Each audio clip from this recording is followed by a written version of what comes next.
묵주기도는 가톨릭 신자에게 익숙한 기도입니다. 작은 구슬들이 연결된 묵주를 손에 쥐고 하나라 날 넘기며 기도하는 모습을 자주 접했을 거예요. 하지만 묵주기도는 단순히 성모송과 주님의 기도를 반복하는 것만이 아니라 예수님의 삶을 깊이 묵상하고 하느님과 더욱 가까워지는 소중한 시간입니다. 묵주기도의 가장 큰 아름다움은 예수님의 삶을 5가지 중요한 사건으로 나누어 천천히 묵상할 수 있다는 점입니다. 먼저 예수님께서 이 땅에 오신 기쁜 순간들을 생각해 볼 수 있습니다.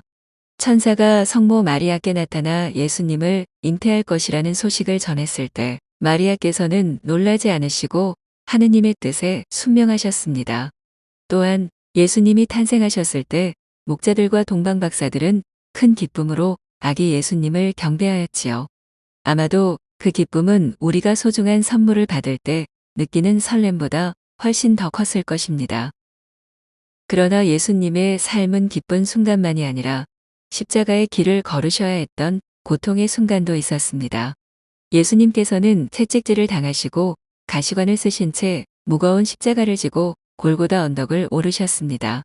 우리가 살아가면서 겪는 어려움과 비교할 수는 없겠지만 예수님의 고통을 묵상할 때 우리도 삶의 어려움을 이겨낼 수 있는 용기를 얻을 수 있습니다. 묵주기도는 단순히 슬픔을 되새기는 것이 아니라 예수님의 부활을 통해 희망과 기쁨을 찾는 기도이기도 합니다. 예수님께서 죽음을 이기시고 다시 살아나셨다는 사실은 우리에게도 새로운 시작이 가능하다는 희망을 줍니다. 특히 예수님께서 승천하신 후 성령께서 제자들에게 내려오신 순간을 묵상할 때면 우리도 성령의 도우심을 통해 더 나은 삶을 살아갈 수 있다는 믿음이 생깁니다. 또한 묵주기도를 통해 예수님의 공생활을 묵상하며 그분의 가르침을 더욱 가까이 느낄 수 있습니다. 빛의 신비에서는 예수님께서 세례를 받으시고 공생활을 시작하시는 장면, 가나의 혼인잔치에서 물을 포도주로 바꾸시는 기적 등을 떠올릴 수 있습니다. 이러한 신비들을 묵상하면서 예수님의 기적이 단지 과거의 일이 아니라 오늘날 우리의 삶 속에서도 하느님의 사랑으로 계속되고 있음을 깨닫게 됩니다. 이처럼 묵주기도는 우리의 삶과 자연스럽게 연결되어 있습니다. 기쁜 순간에는 하느님께 감사드리고 어려운 순간에는 위로를 구하며 희망을 통해 다시 용기를 얻을 수 있습니다. 처음에는 외우는 것이 어렵게 느껴질 수도 있지만 기도를 통해 예수님의 삶을 천천히 되새겨보면 그 안에 담긴 깊은 의미를 발견할 수 있습니다. 묵주를 손에 쥘 때마다 이 기도가 단순한 반복이 아니라 예수님과 성모 마리아께서 우리 곁에서 함께하고 계심을 기억해 보시면 좋겠습니다. 묵주의 작은 구슬 하나하나가 우리의 삶을 하느님께로 이끄는 소중한 다리가 되어 줄 것입니다. 마지막으로 묵주 기도를 드리는 순서를 알아보겠습니다. 묵주 기도를 드리는 순서는 먼저 십자가 부분을 엄지와 검지로 잡은 상태로 성호경을 드리고 예수님의 발에 입맞춤을 하는 것으로 시작합니다. 역시 십자가 부분을 엄지와 검지로 잡고 사도신경을 드립니다.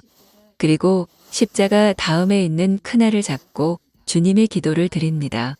다음으로 작은 알 3개를 순서대로 잡아가며 성모송을 3번 드립니다.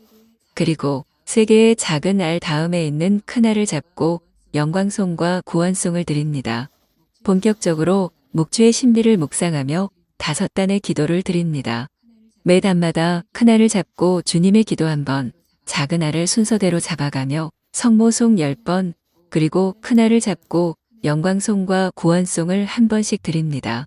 이렇게 5단까지 한 다음에 큰 알을 잡고 성모 찬송을 드리고 다시 엄지와 검지로 십자가 부분을 잡은 상태로 성호경을 드린 다음에 예수님의 발에 입맞춤을 하는 것으로 마무리하면 됩니다. 다음 시간에는 구체적으로 각 신비별 묵주기도 드리는 방법을 알려드리겠습니다. 이 콘텐츠가 마음에 드신다면 구독, 좋아요도 부탁드립니다. 구독과 좋아요는 콘텐츠 제작에 큰 힘이 됩니다. 감사합니다.